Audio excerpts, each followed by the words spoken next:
మన VVIT university absolute discipline, absolute education. నమస్తే, welcome to Suman TV. నేను మీ సాయి భైరి.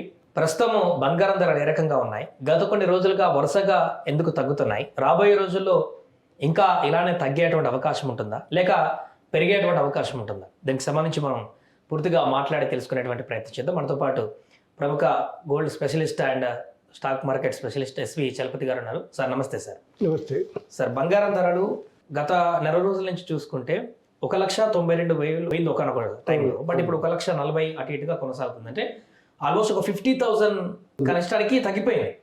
చరిత్రలో ఎప్పుడు చూసినా కూడా గోల్డ్ ఇంత భారీ స్థాయిలో తగ్గినటువంటి పరిస్థితి అయితే కనిపించలేదు. ఇలా ఎందుకు ఇంత దారుణమైనటువంటి పరిస్థితి గోల్డ్ తగ్గుదల?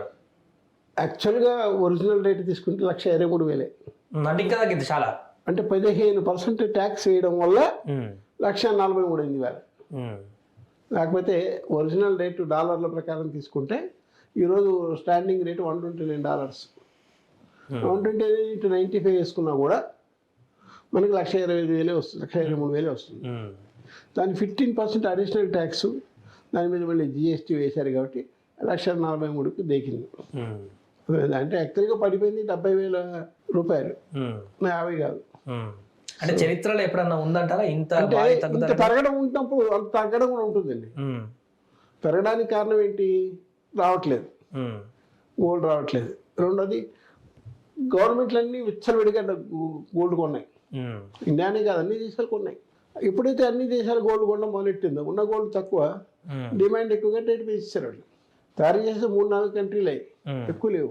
రాగిలాగా అన్ని దేశాల్లో దొరకట్లేదు. అన్ని దేశాల్లో దొరుకుతుంది కాబట్టి రాగి కిలో ₹1,000. ఇది ఎక్కడ దొరకదు కదా.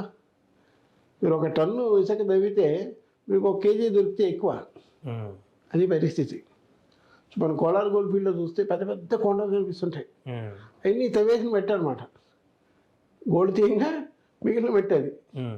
దాన్ని మళ్ళీ భూమి లోపల పాతేయాలి, రేపు తప్పదు.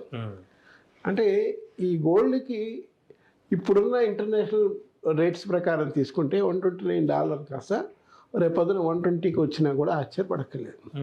ఎందుకంటే మెయిన్ ఉక్రెయిన్ వారు ఒక దశకు వచ్చే అవకాశం ఉంది. ఎందుకంటే ట్రంప్ గారు దాని మీద కూడా స్టేట్మెంట్ ఇచ్చేశారు, మీరు తగ్గాలి, నువ్వు కూడా తగ్గాలి అని ఇద్దరికి చెప్పారు. కాబట్టి అది కూడా ఒకవేళ తగ్గిపోయింది అనుకోండి, అప్పుడు ఈ $129 కాస్త మెల్లగా 120కి వచ్చేస్తుంది, లేదా 115కి వస్తుంది.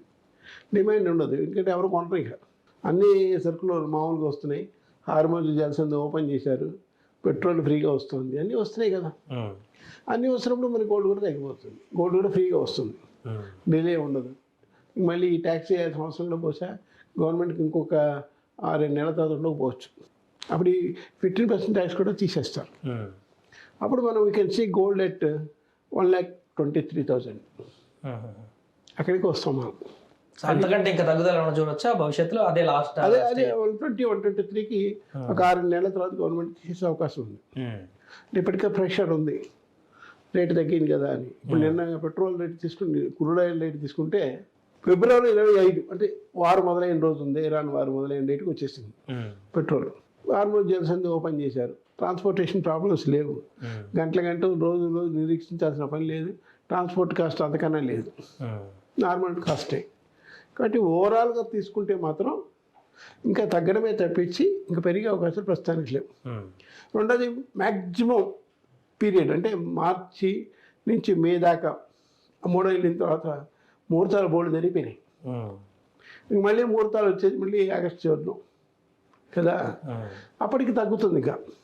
రెండోది, ఈ వెండి కొనడం అనేది ఎక్కువైంది. జనాలు వెండి కొనడం ఎక్కువైంది, వెండి మాత్రం పెరుగుతుంది. అంటే ఎందుకంటారు దానికి ప్రధాన కారణం అన్నదా? ఎందుకంటే జనాలు వెండిని ఇష్టపడుతున్నారు, బంగారం కొనలేని పరిస్థితి. బంగారం కొనలేని పరిస్థితి.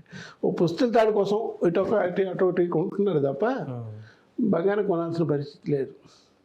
రెండోది, బంగారం అంగడి వాళ్ళు కూడా ఇప్పుడు ఈఎంఐలు ఇస్తూ ఉంటున్నారు. ఎట్లా?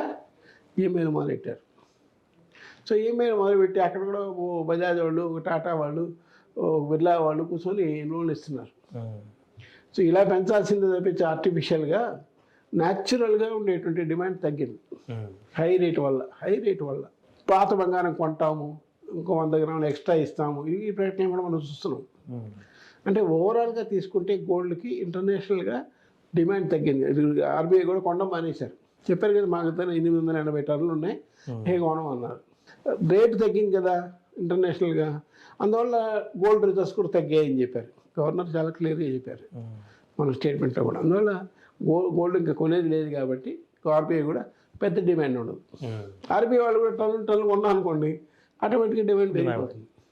కొనట్లేదు, మనమే కాదు ఏ దేశం వాళ్ళు కొనట్లేదు. బంగ్లాదేశ్ ఆపేశారు, శ్రీలంక ఆపేశారు, చైనా ఆపేశారు, అందరూ ఆపేశారు.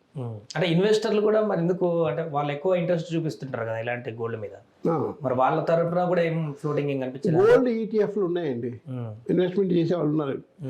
అది లాటరీ, అది బట్ నథింగ్ బట్ లాటరీ. ఇప్పటికీ ఒక గుడ్డి నమ్మకం ఏంటంటే గోల్డ్ ఈటీఎఫ్లో పెడితే పెరుగుతుంది అని. పెరిగే అవకాశం కనపట్లేదు, పెరిగే అవకాశం కనపట్లేదు. అది మాత్రం అంటే ఇంటర్నేషనల్ ఎరీనా చాలా క్లియర్గా ఉంది. రెండు, అమెరికాతో రేపు వాణిజ్య ఒప్పందం తుది దశగా రాబోతుంది. అది కూడా వచ్చింది అనుకోండి, ఇక దేర్ ఈజ్ నో అర్డిల్. అర్డిల్స్ ఏమి ఉండవు, రేట్లు ట్యాక్సులు అన్నీ తగ్గుతాయి కాబట్టి ఓవరాల్గా గోల్డ్ రేటు మామూలుగా ఇప్పుడు 143, 145 మధ్య నుంచి మెల్లమెల్లగా తగ్గుతుంది. ఇంకా గవర్నమెంట్ కూడా 6 నెలల తర్వాత ఈ ట్యాక్స్ తీసేసే అవకాశం కూడా ఉంది. దాన్ని మనం కొట్టేయలేము. బట్ గవర్నమెంట్కి అడిషనల్గా 1,00,000 కోట్లు వస్తాయి కాబట్టి 1,00,000 కోట్లు వదులుకుంటారనేది డౌటే. 1,00,000 కోట్లు ఈ 15% వస్తుంది కాబట్టి అక్కడ ఆయిల్లో పోయింది, ఇక్కడ సంపాదించుకోవాలి కాబట్టి సంపాదించేశారు. సో 6 నెలల తర్వాత 1,00,000 కోట్లు వచ్చాయని ఆపేస్తే ఆపేయచ్చు బహుశా. సరే, ఇప్పుడు ఎవరైనా ఫంక్షన్లకు కానీ పెళ్ళిళ్ళకి కానీ కొనాలనుకుంటే కొంటారు, ఏ రేట్ ఉన్నా కూడా అటు ఇటు. కానీ ఇన్వెస్టర్లకు అయితే వాళ్ళకి ఏం సజెషన్ ఇస్తారు? వాళ్ళు ఇప్పుడు పెట్టచ్చా లేకుంటే ఇన్వెస్టర్లు ప్రస్తుతానికి కాషియస్గా ఉన్నారండి, మనం చెప్పక్కర్లేదు. దేని మార్కెట్ కాషియస్గా ఉన్నారు. పెద్దగా ఎవరు పెట్టుబడి పెట్టట్లేదు, పెద్దగా ఇన్వెస్ట్ ఎవరు చేయట్లేదు. అవ్వు పోయింది. ఎందుకంటే గవర్నమెంట్ కూడా చెప్పింది, మేము గోల్డ్ బాండ్స్ ఇష్యూ చేసాము 6 ఏళ్ళకి, 7 ఏళ్ళకి, 8 ఏళ్ళకని. దానిలో 99,000 కోట్ల లాస్ వచ్చింది అని పార్లమెంట్లో డిక్లేర్ చేశారు. గోల్డ్ బాండ్ స్కీమ్లో 99,000 కోట్ల లాస్ వచ్చింది అని సీతారామన్ గారు ఓపెన్గా చెప్పారు.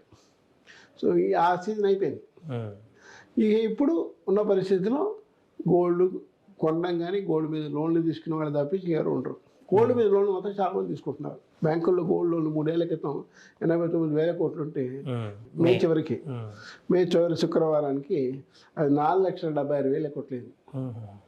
Gold loans 4,76,000 personal. ఇది బంగారం వ్యవసాయం మీద తీసుకునేది కాదు, పర్సనల్గా తీసుకున్న గోల్డ్ లోన్లు ఎంప్లాయీస్ తీసుకుంటున్నవి, ఉద్యోగస్తులు తీసుకుంటున్నవి కలిపితే 4,76,000 కోట్లు అయిపోయింది. ఇవి పెరుగుతాయి తప్పించి గోల్డ్ రేట్ పెద్దగా పెరగదు. అది బ్యాంకులు కూడా ఏం చెప్పారంటే ఆర్బీఐ 75% ఆఫ్ ది లోన్ ఇవ్వండి, 85 ఇస్తే ఆరిపోతారు. ఇంకా తగ్గిందంటే అప్పుడు కస్టమర్ కట్టడు, ఇవి అమ్మేసుకుంటాడు. అది ప్రాబ్లం ఉంది. అందువల్ల ఆర్బీఐ కూడా ఏం చెప్తే 75%కి కట్ ఆఫ్ వాల్యూ ఈరోజు ఎంత ఉందో 75% మించి ఇవ్వద్దు, దివాళీ ఇస్తారని చెప్పారు. సో రాబోయే రోజుల్లో ఆర్బీఐ కూడా తగ్గుతుందని అంచనా వేస్తోంది.